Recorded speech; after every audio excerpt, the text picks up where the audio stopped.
আসসালামু আলাইকুম everyone, welcome back to my channel. সবাইকে রমাদান মুবারক। আজকের ব্লগটা হচ্ছে কিভাবে আমি আমার ফার্স্ট রমজানটা কাটালাম সেটা নিয়ে। ফার্স্ট রমজানে আমরা সবাই সকাল সকাল সেহরি খেতে উঠে গিয়েছিলাম। আর এখন আমি ফ্রেশ হয়ে নেব। ফ্রেশ হওয়ার পরে আমি তাহাজ্জুদের নামাজ পড়ে নেব। তো হ্যাঁ, তাহাজ্জুদের নামাজ পড়া শেষ, আমাদের সেহরি খাওয়া শেষ। এখন 4:57 বাজে আর অল্প টাইম আছে।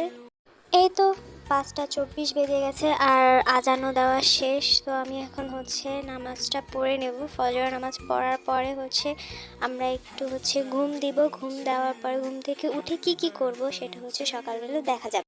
ওকে, সকালবেলা উঠে আমি ফার্স্টে পড়তে বসছিলাম, বাট আমার পড়া হচ্ছিল না কারণ রোজা রেখে পড়তে মন চাচ্ছিল না।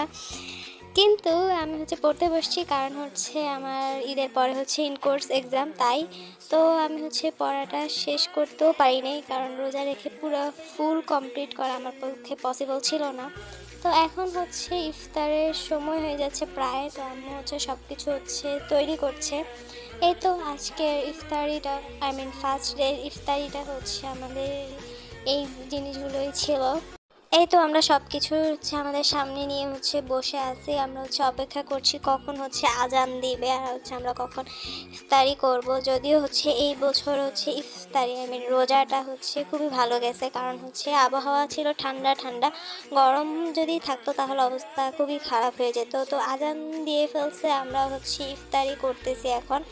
আর আমার ব্লগটা আজকে এই পর্যন্তই থাকবে কারণ রোজা দিয়ে এত বড় লম্বা ব্লগ করতে ভালো লাগে না। তো আশা করি আপনাদের ভালো লেগেছে। বাই বাই, আল্লাহ হাফেজ।